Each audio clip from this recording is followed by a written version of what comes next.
नमस्कार दोस्तों, स्वागत है आपका हमारे चैनल मंथन ज्ञान विथ नीरज में।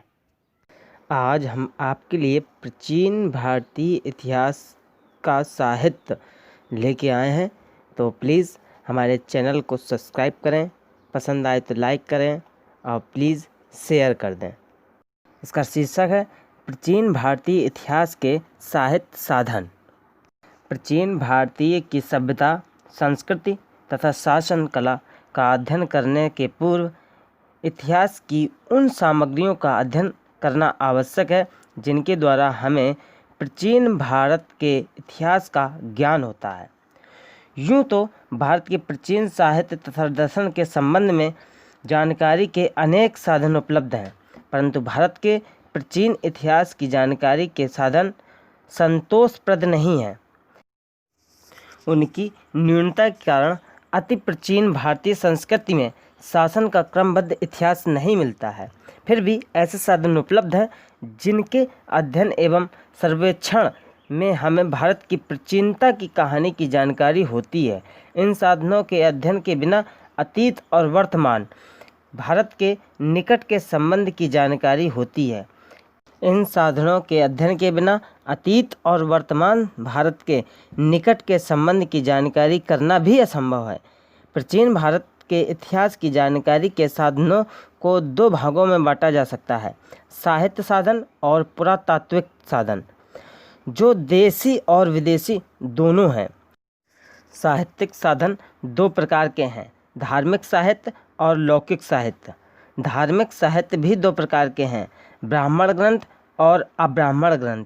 ब्राह्मण ग्रंथ भी दो प्रकार के हैं: ऋतु, जिनमें वेद, ब्राह्मण, उपनिषद इत्यादि आते हैं, और स्मृति, इसके अंतर्गत रामायण, महाभारत, पुराण, स्मृतियाँ आदि आती हैं। लौकिक साहित्य भी चार प्रकार के हैं: ऐतिहासिक साहित्य, विदेशी विवरण, जीवनी और कल्पना प्रधान तथा गल्प साहित्य।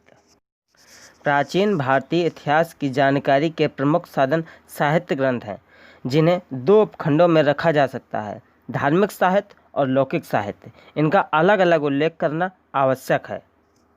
ब्राह्मण या धार्मिक साहित्य। ब्राह्मण ग्रंथ प्राचीन भारतीय इतिहास का ज्ञान प्रदान करने में अत्यधिक सहयोग देते हैं। भारत का प्राचीनतम साहित्य प्रधानता धर्म संबंधी ही है। बहुत से धर्म संबंधी ग्रंथ हैं जिनका उल्लेख हम आगे करने जा रहे हैं। पहले नंबर पे आते हैं वेद। ऐसे ग्रंथों में वेद सर्वाधिक प्राचीन हैं और ये सबसे पहले आते हैं। वेद आर्यों के प्राचीन ग्रंथों में से एक हैं, जो चार प्रकार के हैं: ऋग्वेद, सामवेद, यजुर्वेद और अर्थवेद। उपनिषदों में बृहदारण्यक तथा छांदोग्य सर्वाधिक प्रसिद्ध हैं। इन ग्रंथों में बिंबिसार के पूर्व के भारत की अवस्था जानी जा सकती है। फिर आता है वेदांग। युगांतर में वैदिक अध्ययन के लिए 6 विधाओं की शाखाओं का जन्म हुआ, जिन्हें वेदांग कहते हैं। वेदांग का शब्दाहिक अर्थ है वेदों का अंग। यद्यपि इस साहित्य के पौरुपेश होने के कारण ऋतु साहित्य से पृथक ही गिना जाता है। अब आता है रामायण और महाभारत। वैदिक साहित्य के उत्तर में रामायण और महाभारत नाम के दो महाकाव्य साहित्य का प्रचलन हुआ। संपूर्ण धार्मिक साहित्य में से दोनों महाकाव्य अपना विशिष्ट स्थान रखते हैं। रामायण की रचना महर्षि वाल्मीकि ने की। अब आता है पुराण। महाकाव्यों के पश्चात पुराण आते हैं, जिनकी संख्या 18 है।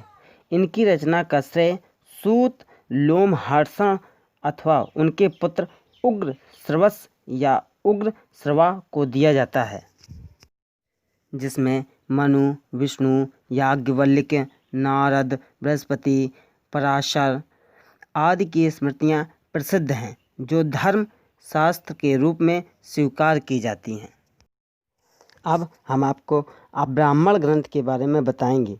धार्मिक साहित्य के ब्राह्मण ग्रंथों के अतिरिक्त अब्राह्मण ग्रंथ से उस समय की विभिन्न अवस्थाओं का पता चलता है। वीडियो काफ़ी लंबा हो गया है, इसलिए अब ब्राह्मण ग्रंथ के में सबसे पहले आता है बौद्ध ग्रंथ। इसके बारे में हम नेक्स्ट वीडियो में बताएंगे, इसलिए आप हमारे चैनल को सब्सक्राइब कर लें और वीडियो पसंद आए तो लाइक करें और प्लीज़ शेयर कर दें। धन्यवाद।